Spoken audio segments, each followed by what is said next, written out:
Commerce की field में हम ऐसे कौन कौन से कोर्सेज कर सकते हैं जिसको हम प्रोफेशनल कैटेगरी के कोर्सेज बोलते हैं। 3 ऐसे कोर्सेज जो मुझे याद आते हैं, मुझे समझ आते हैं कि ये 3 कोर्सेज कंपैरेटिव वे में कैसे हैं, ये 3 कोर्सेज हैं कौन से। ये सारे कोर्सेज के जो फोकस एरियाज हैं वो डिफरेंट हैं। हेलो बच्चों, क्या हाल चाल है आप सभी के। उम्मीद आप सभी बच्चे बहुत बढ़िया होंगे और एकदम मजे में होंगे।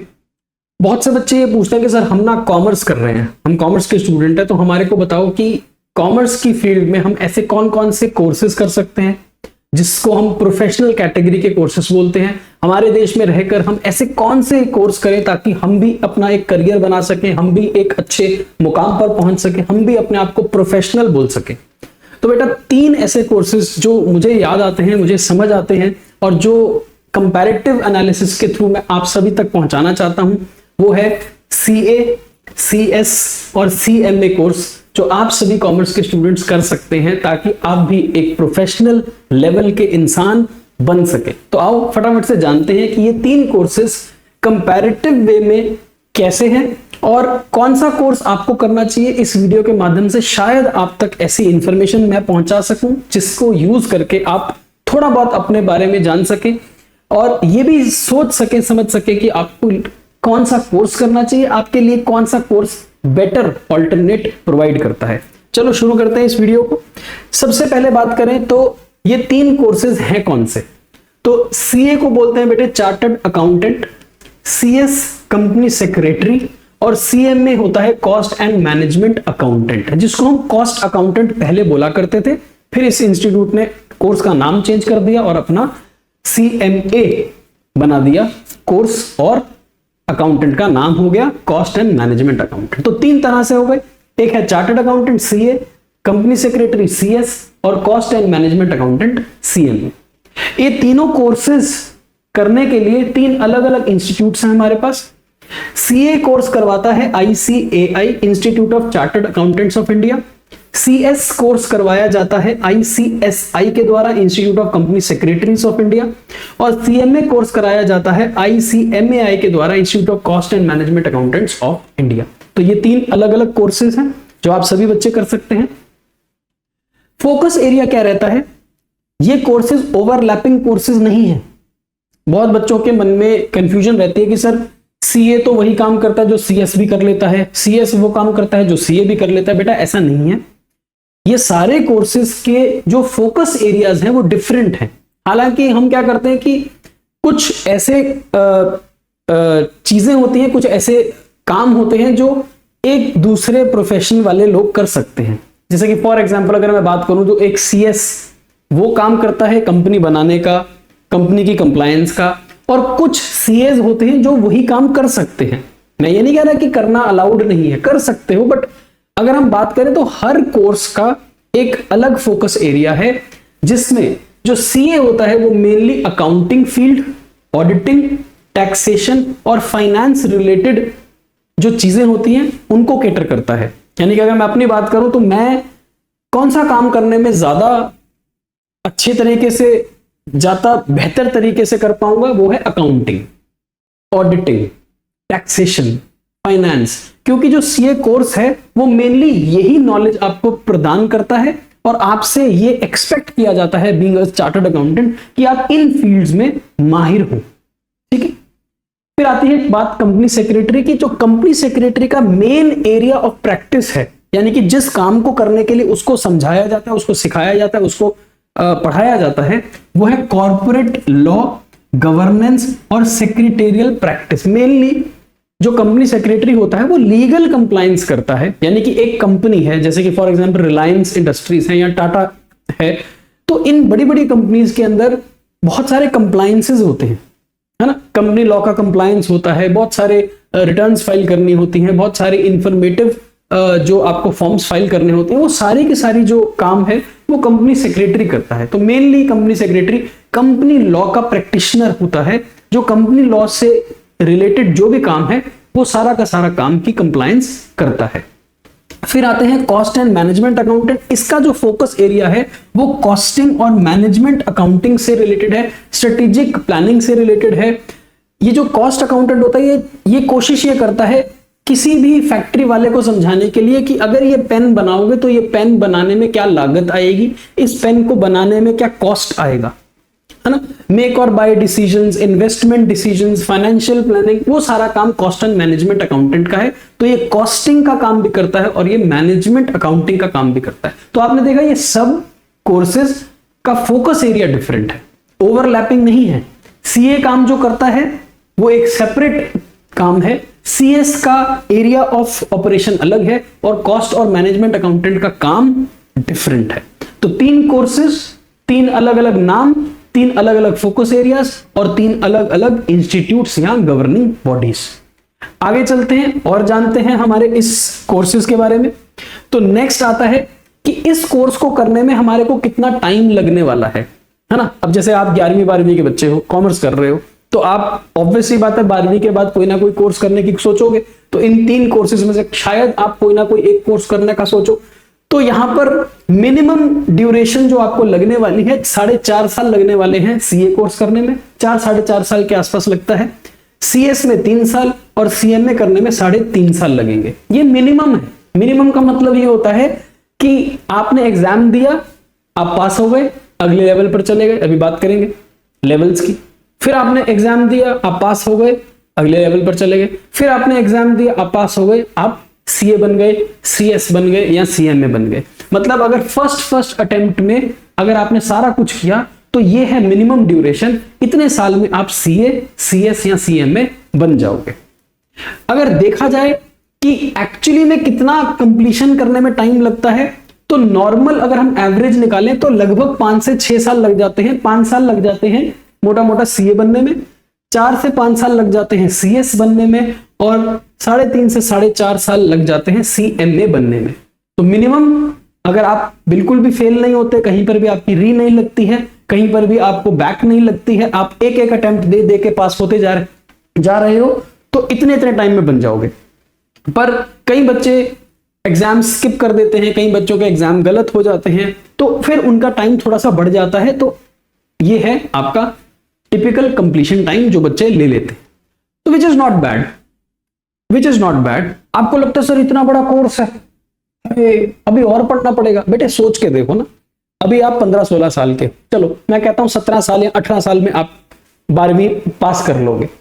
इसके बाद अगर आपको 4 साल और लगते हैं, मोटा मोटा सारे 4 साल के ही हैं, 4 साल और लगते भी हैं, 18 में 4 जोड़ोगे तो 22 साल के आसपास आप सीए बन जाओगे, सीएस बन जाओगे, सीएमए बन जाओगे। मैं अपनी बात करूं, मैं जब सीए बना था तो मेरी उम्र थी 24 साल। हालांकि मैं फर्स्ट अटेम्प्ट में बना हूं, मेरी कहीं पर भी कोई बैक नहीं आई है, कहीं पर भी मेरी कोई रीअसेसमेंट नहीं आई है, कहीं पर भी मैं फेल नहीं हुआ किसी भी लेवल में। But because I started late, मैं 19 साल की उम्र में मैंने शुरू किया था, 19 साढ़े 19 साल की उम्र में मैंने सीए कोर्स शुरू किया था, ग्रेजुएशन के 2nd ईयर में शुरू किया था, है ना। तो मैं 24 साल की उम्र में सीए बना था, विच इज नॉट बैड। ठीक है, 24 साल में बन गए। तो 18 साल की उम्र में अगर आप 4 साल जोड़ोगे तो 20, 22 और 23 साल की उम्र में आप एक प्रोफेशनल डिग्री के साथ एक प्रोफेशनल बन जाते हो एंड आप उसके बाद कमाना शुरू कर देते हो। तो ठीक है, इतना टाइम तो देना ही पड़ता है। और एक बात याद रखना, अच्छी चीजों में टाइम लगता है। हर चीज 2 मिनट मैगी नूडल नहीं होती है। Good things take time. तो अच्छी चीजों में टाइम लगेगा, डोंट वरी। फिर आते हैं स्ट्रक्चर क्या है इन कोर्सेज का, यानी कि इन कोर्सेज में हमारे को कितने लेवल पार करने पड़ेंगे, क्या क्या पढ़ाई करनी पड़ेगी। तो सीए कोर्स के अंदर 3 लेवल हैं। सीए फाउंडेशन, जिसको हम एंट्रेंस लेवल बोल देते हैं, फिर CA intermediate level which is the next level, और फिर आता है सीए फाइनल। इनके बीच में आती है आर्टिकलशिप, यानी कि ट्रेनिंग का पीरियड आता है इनके बीच में, which is 2 years of training.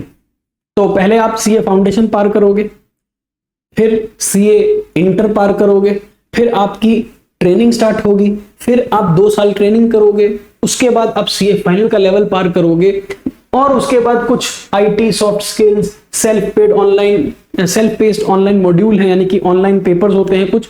तो ये सारी चीजें करने में आपको टाइम लगेगा। ये सारी चीजें जब आप पूरी कर लोगे उसके बाद आप सीए बन जाओगे, आपके हाथ में सीए की डिग्री आ जाएगी और आपकी हो जाएगी बल्ले बल्ले। क्या बात है। फिर आते हैं सीएस के ऊपर। तो सीएस में भी कुछ ऐसा ही है, एंट्रेंस, सीएस EET, फिर एग्जीक्यूटिव लेवल और फिर प्रोफेशनल लेवल। तो यहां पर भी 3 लेवल है मोटे मोटे। आर्टिकलशिप तो हटा दो, ट्रेनिंग है वो तो यहां पे भी है। ट्रेनिंग हर प्रोफेशन में होती है। जब आप एक प्रोफेशनल काम करते हो तो आपको ट्रेनिंग लेनी बड़ी जरूरी है। ट्रेनिंग भी तो लेनी है, ठीक है ना। अब आपने सोच के देखो, आप शेफ बनने वाले हो, आपने सारी पढ़ाई कर ली, सारी, कि हलवा बनाने में क्या लगेगा, है ना, नूडल्स बनाने में क्या लगेगा, लेकिन आपने कभी प्रैक्टिकली बनाकर ही नहीं देखा, प्रैक्टिकली बनाकर ही नहीं देखा, तो दिक्कत आ जाएगी। आपने डॉक्टरी की पढ़ाई तो कर ली, लेकिन आपने कभी ह्यूमन बॉडी को काट के ऑपरेशन करना ही नहीं सीखा, तो फिर दिक्कत है। तो जब भी आप एक प्रोफेशनल कोर्स करते हो तो उसका एक इनहेरेंट पार्ट होता है प्रैक्टिकल ट्रेनिंग। तो हर कोर्स के अंदर आप देखो 2 साल की ट्रेनिंग है, फिर 21 महीने की ट्रेनिंग है, 15 महीने की ट्रेनिंग है। भाई प्रैक्टिकल ट्रेनिंग आपको करनी जरूरी है, it is a part of your curriculum. Okay, तो यहां पर भी 3 लेवल, फाउंडेशन, इंटर, फाइनल। यहां पर भी 3 लेवल, एंट्रेंस, एग्जीक्यूटिव, प्रोफेशनल और साथ में ट्रेनिंग। और फिर सीएमए के अंदर भी 3 लेवल, फाउंडेशन, इंटरमीडिएट और फाइनल और साथ में ट्रेनिंग। तो लगभग अगर हम बात करें तो तीनों कोर्सेज का जो काम है वो सेम है, लेवल्स हैं वो सेम है, स्ट्रक्चर बिल्कुल सेम है। 3 लेवल, ट्रेनिंग, बस इतना सिंपल सा तो काम है। ओके, आगे बढ़ते हैं सर। डिफिकल्टी लेवल, हर लेवल का खुद का एक चैलेंज है। हर कोर्स में हर लेवल चैलेंजिंग होगा, हर कोर्स का एक डिफिकल्टी का लेवल होगा। सीए कोर्स की अगर हम बात करें तो ओवरऑल अगर कोर्स की बात करें तो course high level of difficulty को झेलना पड़ेगा। ऐसा नहीं है कि सारे लेवल्स इसमें डिफिकल्ट होंगे, जैसे कि 3 लेवल है, हर लेवल में अलग लेवल ऑफ डिफिकल्टी है। जैसे कि फाउंडेशन लगभग इजी होता है, सारे बच्चे ऑलमोस्ट पास कर लेते हैं, ऐसा मैं मानता हूं, काफी हद तक ये इजी लेवल। फिर थोड़ा सा लेवल बढ़ जाता है इंटरमीडिएट। अगर फाउंडेशन लेवल, एंट्रेंस लेवल यहां पर है तो जो अगला लेवल होगा इंटर का वो उससे थोड़ा ज्यादा टफ होगा, डिफिकल्ट होगा। और जब हम फाइनल पे आएंगे तो वो और लेवल बढ़ जाएगा डिफिकल्टी का। तो आपका level of difficulty level of structure of the course के साथ धीरे धीरे बढ़ता है। ऐसा नहीं है कि पूरा का पूरा कोर्स ही डिफिकल्ट है, वो धीरे धीरे लेवल बढ़ता है। जैसे कि कोई गेम खेलते हो ना आप, उसमें लेवल 1 बड़ा इजी होता है, फिर लेवल 2 थोड़ा सा टफ हो जाता है, फिर लेवल 3 और टफ हो जाता है। तो वैसे ही ये भी गेम है, एक तरह से धीरे धीरे लेवल बढ़ता है, धीरे धीरे डिफिकल्टी भी बढ़ती है। तो अगर हम ओवरऑल की बात करें तो सीए कोर्स करना डिफिकल्ट है, सीए कोर्स करना डिफिकल्ट है। हर एरा गैरा नथु खैरा सीए नहीं बन सकता है, लेवल ऑफ डिफिकल्टी ज्यादा है। इसमें आपको कॉन्फिडेंस रखना पड़ता है, अपने ऊपर विश्वास रखना पड़ता है, आपको पेशेंट रहना पड़ता है, ठीक है ना, और आपको बहुत अच्छे तरीके से बहुत हाई लेवल ऑफ मेहनत करनी पड़ती है, तब जाकर आप सीए बनते। पासिंग परसेंटेज की बात करें तो 10 से 15% के आसपास इसका पासिंग परसेंटेज है। इसका मतलब अगर 100 बच्चा सीए कोर्स में एंटर होता है तो उसमें से 10 बच्चा या 15 बच्चा ही पास होकर बाहर निकलता है, फाइनल प्रोडक्ट सीए बनके बाहर आता है। सीएस की बात करें तो इसका लेवल मॉडरेट है, मतलब सीए का लेवल, सीए कोर्स लेवल थोड़ा बहुत ज्यादा टफ है, लेकिन सीएस लेवल उससे इजी है, थोड़ा मॉडरेट, कम है। पासिंग परसेंटेज थोड़ी सी इसमें ज्यादा है, 15 से 20% पासिंग परसेंटेज है, और ये वेरी करती है। ऐसा नहीं है मैंने बोल दिया तो 15%, तो सिर्फ 15% ही पास होगा, कभी कभी 16 भी हो जाता है भाई, कभी कभी 17% भी हो जाता है। लगभग हम एवरेज मान के चले तो 15 से 20% और 10 से 15%। अगर हम सीएमए की बात करें तो CMA course moderate to high है। इसका मतलब यह है सबसे टफ कोर्स है सीए, इन तीनों में से सबसे टफ है सीए, उसके बाद आता है सीएमए, और सबसे कम डिफिकल्ट आता है सीएस। इसका मतलब ये नहीं कि ये इजी हो गया सीएस, नहीं, आपस में चेक करें तो सबसे डिफिकल्ट ये, उसके बाद ये, और तीसरे लेवल पर सीएस। पासिंग परसेंटेज आपके सामने है, तो पासिंग परसेंटेज लगभग सीएस सीएमए की थोड़ी सी ज्यादा है सीए कोर्स, ठीक है। तो ये आपको इंफॉर्मेशन मिलती है कि कौन सा कोर्स कितना टफ है, क्या पासिंग परसेंटेज है। ओके, अब आते हैं कि सर मेजरली हमारा क्या फोकस एरिया रहेगा, हम कहां पर सीए बनने के बाद कहां पर हम एम्प्लॉयमेंट ले सकते हैं, हमें कौन नौकरी देगा, हम क्या कर सकते हैं। तो सीए कोर्स करने के बाद बेटा आप बेसिकली ऑडिटर का काम कर सकते हो, ऑडिटिंग कर सकते हो, आप टैक्स कंसल्टेंट बन सकते हो, आप जीएसटी प्रैक्टिशनर बन सकते हो, आप इनकम टैक्स के कंसल्टेंट बन सकते हो, आप फाइनेंशियल एनालिस्ट बन सकते हो, आप बड़ी बड़ी कंपनीज में जाकर सीएफओ के लेवल तक पहुंच सकते हो और आप चीफ फाइनेंशियल ऑफिसर का पद संभाल सकते हो। आप इस लेवल तक का काम कर सकते हो सीए बनने के बाद। मेजरली आपको नौकरी कौन देता है? Big four, Deloitte, EY, KPMG, पीडब्ल्यूसी, ये जो बिग फोर कंसल्टिंग फर्म्स होती हैं, ऑडिटिंग फर्म्स होती हैं, यहां पर आपको नौकरी मिल जाती है। बहुत बड़े बड़े बैंक्स हैं हमारे देश के अंदर, बैंकों में नौकरी मिल जाती है, इंश्योरेंस कंपनीज में नौकरी मिल जाती है, बहुत सारी एमएनसीज हैं, रिलायंस, टाटा, अदानी वगैरह, ये बहुत सारी कंपनीज, बड़ी बड़ी कंपनीज हैं, इन सबको सीए की रिक्वायरमेंट होती है। तो यहां पर आपको अच्छे खासे लेवल पर स्टार्टिंग भी मिलती है और आप एक अच्छे लेवल से अपना प्रोफेशनल करियर स्टार्ट भी कर पाओगे। फिर बात करते हैं सीएस की। सीएस का मेन काम कंपनी सेक्रेटरी का है, लीगल कंप्लायंस ऑफिसर है, एडवाइजरी है, कंपनी का सारा कुछ लेखा जोखा होता है, जो उस कंपनी के सारे कागजी कार्यवाही होती है वो काम एक कंपनी सेक्रेटरी संभालता है। मेजरली इसको जो एम्प्लॉयमेंट मिलती है वो लॉ फर्म्स में मिलती है, कॉर्पोरेट्स में मिलती है या पब्लिक सेक्टर अंडरटेकिंग में मिलती है। रिलायंस में भी आप जा सकते हो, आप टाटा में भी जा सकते हो, आप अदानी में भी जा सकते हो, आप बड़े बड़े बैंक्स में भी जा सकते हो। तो हर जगह जहां पर भी कंपनी फॉर्म ऑफ ऑर्गेनाइजेशन चल रही है, जिसको कंपनी लॉ की कंप्लायंस करनी जरूरी होती है, वहां पर एक कंपनी सेक्रेटरी का काम होता है। कंसल्टिंग फर्म्स होती हैं, वहां पर भी कंपनी सेक्रेटरी चाहिए, है ना। लीगल फर्म्स होती है, लॉ फर्म्स होती है, वहां पर भी कंपनी सेक्रेटरी का काम होता है, क्योंकि कई बार लीगल केसेस होते हैं तो वहां पर कंपनी सेक्रेटरी की नॉलेज काम में आती है। फिर आते हैं कॉस्ट एंड मैनेजमेंट अकाउंटेंट। इसका काम कॉस्ट कंट्रोलर का होता है, यानी कि इस पेन को बनाने में कितने खर्च आएगा ये एस्टिमेट करना, खर्च ज्यादा क्यों है, कॉस्ट कटिंग करनी है, ये सारा काम कॉस्ट अकाउंटेंट का है, मैनेजमेंट अकाउंटेंट का है, बजटिंग का है। तो ये सारा काम कॉस्ट अकाउंटेंट और मैनेजमेंट अकाउंटेंट करता है। इसको भी जो नौकरी मिलती है, इसका भी जो एम्प्लॉयर होता है वो बेसिकली मैन्युफैक्चरिंग एंटिटीज होती हैं, एफएमसीजी कंपनीज होती हैं और पब्लिक सेक्टर अंडरटेकिंग होती है। जहां पर भी प्रोडक्शन हो रही है, जहां पर भी लागत लग रही है, जहां पर भी कॉस्टिंग निकाली जा रही है किसी प्रोडक्ट को बनाने के लिए, किसी प्रोजेक्ट की कॉस्टिंग निकालने के लिए, अब ब्रिज बनाना है तो उसमें कितना खर्चा आएगा, है ना। जहां पर भी बजटिंग होनी है, जहां पर भी एनालिसिस होना है, कॉस्टिंग कैलकुलेट होनी है, जहां पर भी वेरिएंस चेक होना है, जहां पर ये सारे काम होने हैं, वहां पर एक कॉस्ट एंड मैनेजमेंट अकाउंटेंट का रोल बढ़ जाता है। तो यह मैन्युफैक्चरिंग एंटिटीज में जो मेजरली काम होता है कि यानी कि एक चिप्स बनाना है, एक चॉकलेट बनानी है, उसके अंदर कौन कौन से इंग्रेडिएंट लगेंगे, कितनी मात्रा में लगेगी, उसकी कॉस्टिंग क्या आएगी, कॉस्ट बढ़ क्यों रही है, घट क्यों रही है, ये सारे काम कॉस्ट अकाउंटेंट करता है। तो ये आपको एक बैकग्राउंड इंफॉर्मेशन मैंने दे दी कि कहां कहां आपको काम मिल सकता है और आपको कौन कौन से प्रकार का काम करना पड़ेगा after you become a CS और अ सीएमए। सर पैसों की बात करो ना सर, हम तो कॉमर्स के स्टूडेंट हैं, बिना पैसों के तो हमें मजा ही नहीं आता, पैसों की बात करो। तो लो जी, पैसों की बात करते हैं।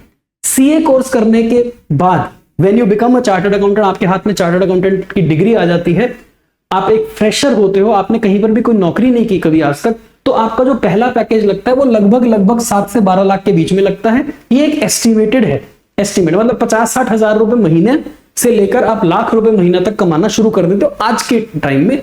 हो सकता है 4-5 साल के बाद जब आप लोग सीए बन जाओगे तो लेवल बढ़कर 12 से 15 लाख हो जाए, इन्फ्लेशन कंसीडर करके, देश की जीडीपी बढ़ गई है ना। तो 7 से 12 lakh which is not bad. मैंने जब शुरू किया था तो मैंने 30,000 रुपए से शुरू किया था, यानी कि साल का 3,60,000 रुपए से। वो एक अलग कहानी है, किसी अलग टाइम पर आपको बताऊंगा। तो फ्रेशर की सैलरी 7 से 12 लाख। जब आप थोड़े एक्सपीरियंस हो जाते हो, यानी कि 2 साल, 5 साल, 10 साल हो जाते हैं, तो आपका धीरे धीरे पैकेज बढ़ता है। तो 20 से 25, 25 से 30 लाख, ऐसे धीरे धीरे जैसे जैसे आपका हुनर बढ़ता है, जैसे जैसे आपका एक्सपीरियंस बढ़ता है, जैसे जैसे आपका काम बढ़ता है, वैसे वैसे धीरे धीरे आपका जो पैकेज है, सैलरी पैकेज है, वो बढ़ना शुरू हो जाता है। तो स्टार्टिंग करोगे आप 7 से 12 पे, और 1-2 साल के बाद, 2-3 साल के बाद एक्सपीरियंस होने के बाद आप 20, 25, 30, 40, 50, फिर तो कोई लिमिट नहीं है ना, फिर तो वो आपके ऊपर डिपेंड करता है आप कितने हुनरमंद हो, आपके अंदर कितना एक्सपीरियंस है और आप कितने लेवल तक जा सकते हैं। स्काई इज द लिमिट, ठीक है ना।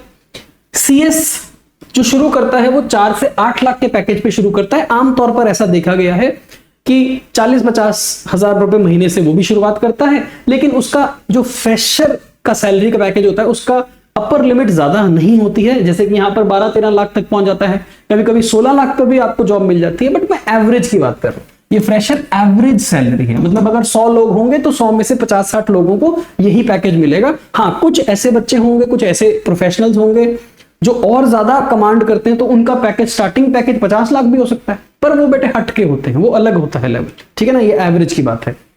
अगर इनके एक्सपीरियंस की बात करो तो धीरे धीरे 1-2 साल के बाद, 2-4-5 साल के बाद एक्सपीरियंस आने के बाद इनका लेवल भी बढ़ता है, तो 10 से 15, 15 से 20 लाख तक आप इजीली पहुंच जाते हो। Same goes for CMA. CMA का भी पैकेज 5 से 9 लाख है और धीरे धीरे एक्सपीरियंस के साथ वो पैकेज बढ़ता आता है। तो अच्छा पैकेज है, किसी भी हालत में ये बुरा पैकेज नहीं है। एक फ्रेशर के लिए लगभग 50 से 1 लाख रुपए महीना की तनख्वाह बहुत होती है आज के जमाने में स्टार्ट करने में।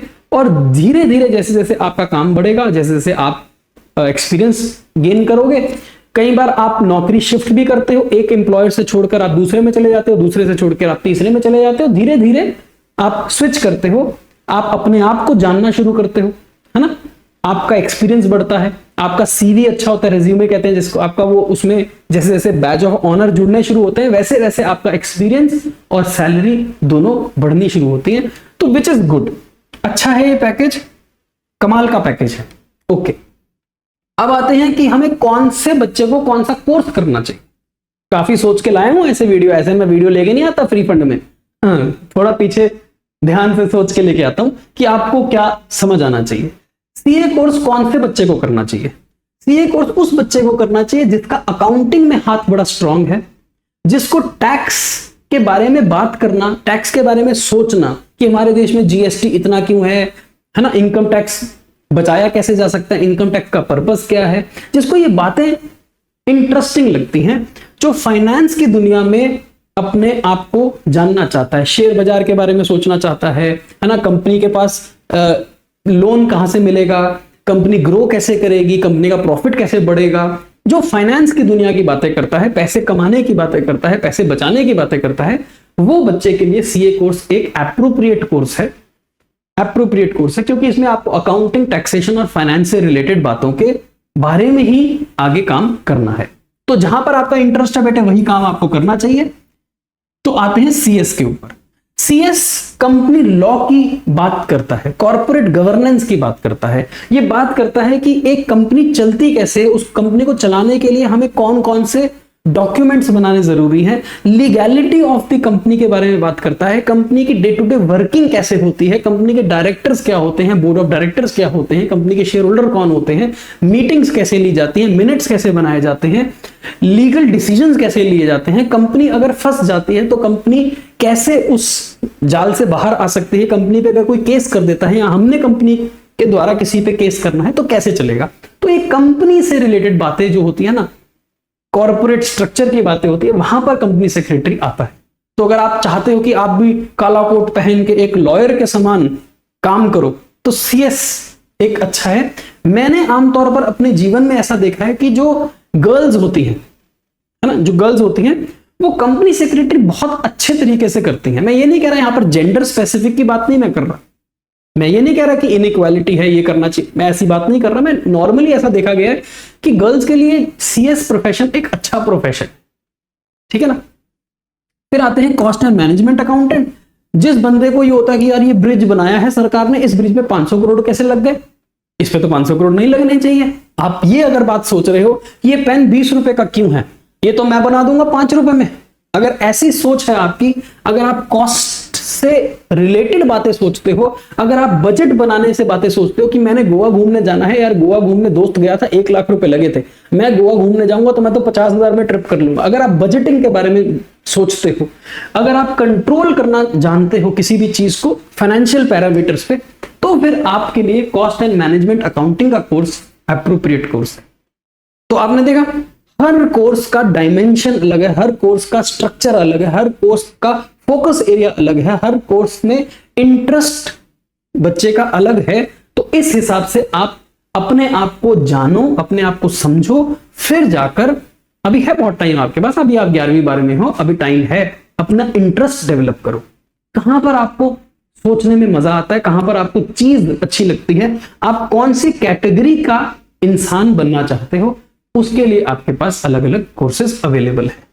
ठीक है, अब बात उठती है सर अगर हमारे को कोर्स करना है सीए का तो हमारी पीडब्ल्यू मदद कैसे कर सकता है ना? अगर हमें करना है सीएस तो पीडब्ल्यू हमारी मदद कैसे कर सकता है? तो बेटे बहुत अच्छी बात है, सीए कोर्स के लिए हमारे पास सीए वाला बाय पीडब्ल्यू चैनल है ना? सीए वाला by PW, CA inter by PW, अब तो सीए फाइनल तक पढ़ाते हैं, तो सीए का पूरा कोर्स हमारी जिम्मेदारी बनती है पीडब्ल्यू के अंदर, हम आपको करा कर देंगे।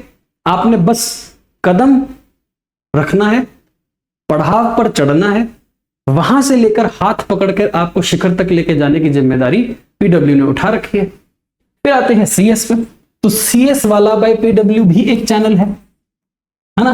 तो सीए करना है, सीएस करना है, तो दोनों कोर्सेज हम आपको यहां पर पीडब्ल्यू के माध्यम से करा सकते हैं। धीरे धीरे अभी तो आप फोकस करो 11वीं 12वीं के कॉन्सेप्ट स्ट्रॉन्ग करने पे, जैसे ही आपका मन करेगा कि आपको सीए करना है या सीएस करना है तो आप पीडब्ल्यू के चैनल्स पर जा सकते हो। वहां पर बहुत सारी इंफॉर्मेशन वीडियोस पड़ी हैं, बहुत सारे अलग अलग टीचर्स, दिग्गज टीचर हैं वहां पर, बढ़िया टीचर पढ़ा रहे हैं। हर टीचर अपनी तरफ से आपको बेस्ट देने की कोशिश करता है। बहुत सारी इंफॉर्मेशन वीडियोस आपको इन चैनल्स के ऊपर मिल जाएगी। अब रह गई बात सर सीएम में कौन कराएगा, सीएम में कौन कराएगा? हमको तो सीएम में करना था। बेटे कोई बात नहीं, जिस दिन सीएमए करने वालों बच्चों की संख्या बहुत ज्यादा होगी, बहुत ज्यादा डिमांड आएगी, तो अलग सर एक नया चैनल लॉन्च करेंगे सीएमए वाला बाय पीडब्ल्यू। अभी तो मेरी नॉलेज में तो अभी है नहीं, अगर होगा तो मुझे बता देना बेटा। तो फिर ये ऑन डिमांड ये वाला चैनल भी हम खोल ही देंगे बेटे, कोई बात नहीं, ठीक है ना? अभी फिलहाल मेरी नॉलेज में नहीं है, आई मे बी रॉन्ग, बट मुझे करेक्ट कर देना, कमेंट सेक्शन में लिख देना। जितनी डिमांड तुम्हारी सीएमए रिलेटेड आएगी, बस अलग सर आपकी डिमांड पूरी करेंगे और बहुत बढ़िया बढ़िया टीचर लेके आएंगे और एक नया चैनल खोल देंगे सीएमए वाला बाय पीडब्ल्यू। क्या दिक्कत है? सब कुछ आपके लिए समर्पित है। ऑलराइट, तो ये एक इंफॉर्मेशन थी कि अलग अलग कोर्सेस, अलग अलग लेवल ऑफ अंडरस्टैंडिंग, अलग अलग लेवल ऑफ डिफिकल्टी, पैसा कितना कमा सकते हो, कौन सी फील्ड में जा सकते हो, क्या आपको नॉलेज का लेवल चाहिए, आपका क्या इंटरेस्ट होना चाहिए, आपका फोकस एरिया क्या होना चाहिए, आपको नौकरी कहां पे मिलेगी, ये लगभग मैंने इस वीडियो में आपको क्लैरिटी के साथ दिया है। एक कोर्स और है जो आप कर सकते हो, वो भी बता देता हूं। एक कोर्स और है ACCA, ये ग्लोबल कोर्स है, इसके बारे में भी वीडियो इसी चैनल पर पड़ी है, मैंने बहुत वीडियो इस पे बनाई है। ACCA वाला बाय पीडब्ल्यू एक और चैनल है, तो आप ये वाला कोर्स भी कर सकते हो। उसको मैंने यहां पर कंपेयर नहीं किया क्योंकि ये फॉरेन कोर्स है, ये बाहर के देश के द्वारा प्रोवाइडेड कोर्स है, ये हमारे इंडियन कोर्सेज हैं, तो इसलिए मैंने यहां पर कंपैरेटिव में इसको नहीं रखा था। अदरवाइज आप ACCA भी कर सकते हो, लगभग ACCA वही काम करता है जो CA करता है, बस ये ग्लोबल है, बहुत सारे देशों में इसकी मान्यता प्राप्त है। आप अलग अलग देशों में जाकर नौकरी कर सकते हो। इसके ऊपर फुल डिटेल वीडियो बहुत सारी मैंने भी बना रखी है और ACCA वाला जो चैनल है उस पर भी आप जाकर देख सकते हो। तो I think I have made my self very clear, आपको बहुत अच्छे तरीके से इंफॉर्मेशन इस वीडियो में मिल चुकी है, और भी ऐसी वीडियोस आती रहेंगी। आप बस मन लगाकर, दिल लगाकर पढ़ाई करो। अभी 11वीं 12वीं में हो, अगर कॉमर्स की फील्ड में हो तो कॉमर्स की फील्ड एक बहुत ज्यादा बड़ी अपॉर्चुनिटी आपको देने वाला है। अलग अलग कोर्सेज आप कर सकते हो, बहुत सारे कोर्सेज, बहुत सारी इंफॉर्मेशन इसी चैनल पर आपको मेरे द्वारा और बाकी सारे टीचर्स भी देते रहेंगे। आपने सिर्फ अभी पढ़ना है, मन लगाकर अपने दिमाग को खोलो, इंफॉर्मेशन गेन करो, नॉलेज प्राप्त करो और धीरे धीरे बस चलते चले जाओ, हम आपके साथ हैं। तो ऐसी ही और वीडियोस में आपके साथ फिर से मुलाकात होगी, मिलते हैं नेक्स्ट किसी वीडियो में। Till then take care and bye.